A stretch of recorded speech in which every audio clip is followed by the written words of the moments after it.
Fala galera, tudo bem com vocês? Pessoal, vamos dar uma olhada agora em alguns exercícios sobre essa aula, pode ser? Então dá uma olhada comigo no primeiro.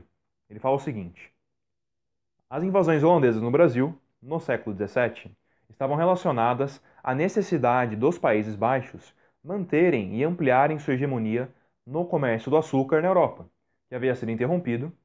Dá uma pausa, dá uma lida. Beleza? Foi?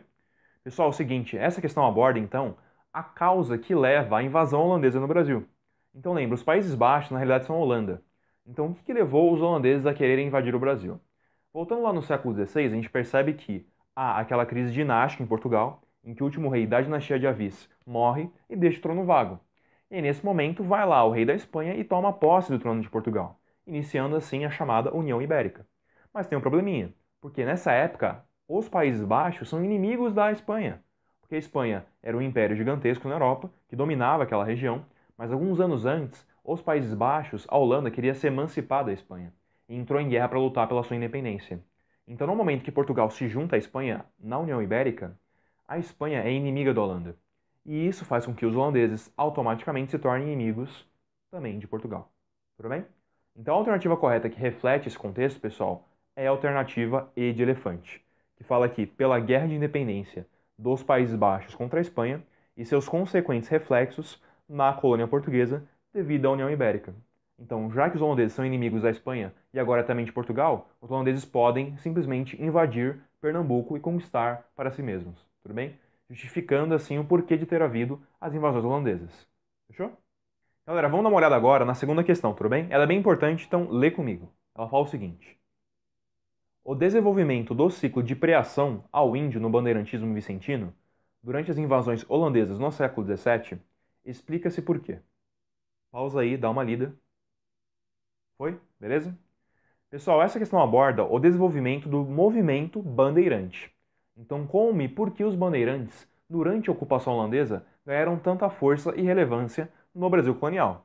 Então, lembra o seguinte, pessoal: quando os holandeses invadem o Brasil, eles não invadem apenas o Brasil. Eles invadem também colônias africanas, que é de onde saem os escravos negros africanos para entrarem no Brasil. E a partir do momento que os holandeses ocupam todas essas colônias portuguesas, o tráfico negreiro cessa, ele para de existir. Porque até então, onde é que os portugueses tiravam escravos africanos para vender para os colonos? Da África. Mas como os holandeses ocuparam as colônias africanas que os portugueses tinham, o tráfico negreiro ele para de existir. E é isso que faz com que os bandeirantes ganhem força e importância aqui dentro. Porque agora, o cara que é senhor de engenho, senhor de terras, ele continua precisando de escravos. Mas não entra mais escravo africano aqui dentro. Então ele vai ser forçado a comprar escravos indígenas, que é justamente o bandeirante que fornece. Então essa ascensão, esse crescimento do movimento bandeirante ao longo das invasões holandesas se deve por causa disso. Porque os holandeses invadiram também colônias africanas de Portugal, cessando com o tráfico negreiro, fazendo assim com que seja necessário, então, alguém caçar indígenas aqui dentro para poder vender como escravo para um senhor de terras, tudo bem? E assim desenvolvendo, então, a atividade bandeirante no Brasil colonial. Fechou? Então a alternativa correta para a gente seria a alternativa A de amor, que fala que os holandeses passaram a controlar as regiões africanas, fornecedoras de escravos, impedindo o tráfico negreiro para a área portuguesa, gerando assim a procura de escravos indígenas nas áreas sob domínio português. Tudo bem? Questão tranquila, aborda essa dialética, essa relação entre o bandeirantismo e a invasão holandesa no Brasil. Fechou?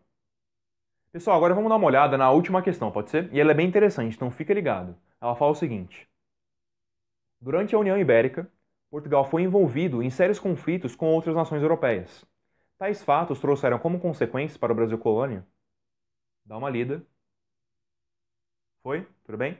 Pessoal, essa questão aborda então as consequências das invasões holandesas para o Brasil. Então você lembra que lá depois de ter o fim da União Ibérica, Portugal passa também a batalhar ativamente contra os holandeses, consegue expulsá-los em 1654, mas quando os holandeses são expulsos do Brasil, Portugal não vai ficar de boa, porque os holandeses vão pegar aquelas mudas de açúcar que eles plantavam em Pernambuco e vão levá-las para fora, lá para as ilhas do Caribe, lembra? E vão começar a plantar o mesmo açúcar que era produzido aqui no Brasil, lá em ilhas holandesas no Caribe. Ou seja, vai criar um mercado concorrente com o mercado brasileiro, fazendo com que o preço do açúcar no mercado internacional caia muito. Porque agora tem muita gente vendendo. Porque agora os holandeses começam a produzir o seu próprio açúcar e vender junto com os portugueses. Tudo bem? Então, a longo prazo, pessoal, a gente percebe que a saída dos holandeses do Nordeste brasileiro acaba gerando o desgaste e a decadência da economia do açúcar brasileiro. Porque a partir daí ele vai valer cada vez menos, gerar cada vez menos lucros para a coroa e ser menos interessante do ponto de vista econômico. Tudo bem? Então essa é uma das principais consequências desse ciclo de invasões holandesas aqui no Brasil. Fechou? Pessoal, até a próxima que tem mais, hein? Falou!